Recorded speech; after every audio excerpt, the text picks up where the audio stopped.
So this morning I just wanted to give an update on our investigation into this shooting, what we can share right now, and I will take a few questions. The one question that we received the most that I wanted to address this morning was what the agent was doing at the store.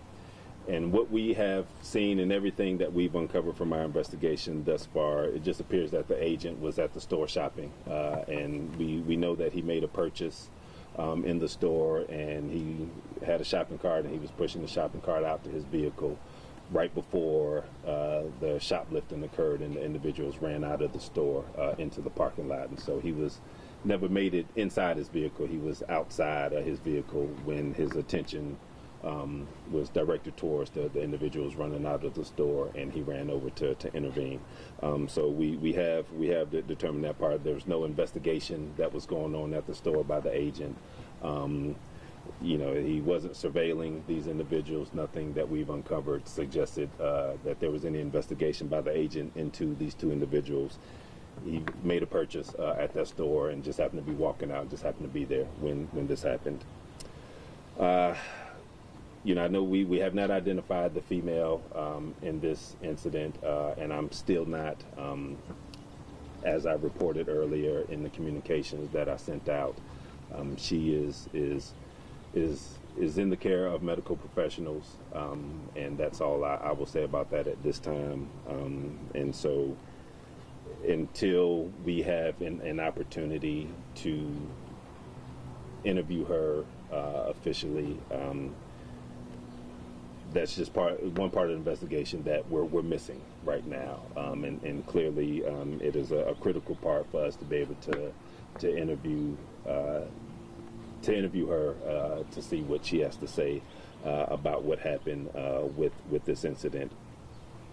The autopsy has not been completed yet. We're still waiting for the autopsy to be done, and so that's another piece of the investigation where some answers that we're looking for and we hope to get from the autopsy being done that we don't have right now. And so with that, that's all for my update at this time, and I'll take a few questions. Chief, what about this gun that allegedly was found at the scene? Have you been able to identify it and figure out where it came from? Yes, so it wasn't allegedly there. I mean, there was a rifle that was recovered from the scene. Yes, sir. A rifle? Yes, sir, it was a rifle. Who was carrying the rifle? The rifle was on the ground when we got there. Would the ammo that had been allegedly shoplifted, would that have fit the rifle? I believe so, yes. Do you expect shoplifting charges to be filed and against whom, if so? When we get to that point in the investigation is quite possible, but right now our focus, the shoplifting is secondary. The primary focus and what we're trying to work on is the shooting investigation, and so that's what all of our effort and energy is into right now. The shoplifting part of things is secondary for us right now. Is there any indication that the SBI agent was threatened with that rifle or another weapon at this time?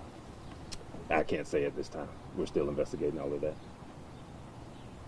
Does it look like that rifle was brand new? Had it been purchased in the store? Did it have a tag on it or anything like that? Or was it a used rifle? No, the rifle was actually a stolen rifle. It had been reported stolen out of Siler City previously. You know how long ago out of Siler City? I do not have the date of that, no, sir.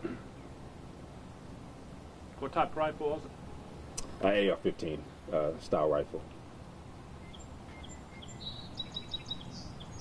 Was it loaded? Was there anything in the mag? You know? I don't know off the top of my head, sir. Do you have a timetable for the remainder of the investigation at this point? Well, we do not. With handling an investigation of this magnitude, the utmost importance is to make sure that we get the investigation done right. And so, we can't rush through that. And so we're going to make sure that we explore every avenue and every option that we need to make sure that the investigation is handled properly.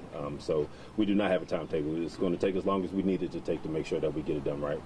In the presence of surveillance footage or any other evidence, is that going to be made public at any point? It's possible. I'm not able to make that decision. A judge has to make that determination. And so we'll see what the judge says about it. Because that's part of the investigation right now, correct? Yes, it is. Is there anything you can tell us just about about the events that played out? Like, what grabbed his attention initially to the two individuals, and anything else of what might have transpired between those events? So, I mean, what grabbed his attention, you know, I can't speak for him to say what we know, you know, what we've seen. What I can say is that it was all centered around them running out of the store after the shoplifting happened. But what exactly grabbed his attention, I can't speak for him. Was there any sort of store worker that was like going after them, that they were involved or into that? There were store workers that were at the entrance that saw as they started running out. What all transpired right there, we're still sorting through all of that. Was the AR-15 carried inside the store, or No, it was not. so?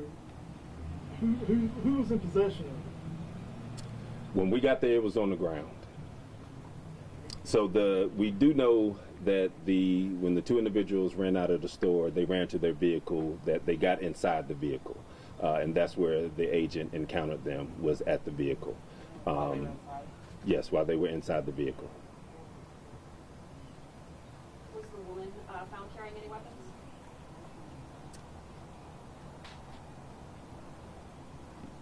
No. Yeah, she wasn't found carrying any weapons, but we do know that when she was inside the store, she did have a firearm with her inside the store. Did she brandish it? Not in a criminal way. She was speaking with one of the clerks at the gun counter about ammo for that weapon. Was that the rifle? No, it was not. Was that a weapon that was registered to her, or? I don't know who that weapon was registered to. It's not stolen. I can tell you it's not stolen, but I don't know who it's registered to. So the agent and them, the confrontation was inside the vehicle, not out in the parking lot. It started, the agent was outside the vehicle, the two individuals were inside the vehicle. Right. And that confrontation led outside of the vehicle as best as we could tell. Was the rifle found in proximity to their vehicle on the ground? Yes. The rifle was the door was open, the passenger door was open, the rifle was right there, and Mr. Sanchez was on the ground at that same location. Do you know if the agent issued any commands or tried to de-escalate the situation? We're still sorting through all of that right now. We don't know if the rifle was loaded or not. Yeah, I don't have that information with me right now. Did you guys have an opportunity to look at the surveillance video and see what that tells you guys about what was happening out there? So yeah, we're combing through all of that. It's just there are a lot of cameras and a lot of different camera angles, and so it takes us time to kind of try to piece everything together. But yeah, that is one of the biggest parts of the investigation is sorting through, you know, what camera angles we have of what of the incident.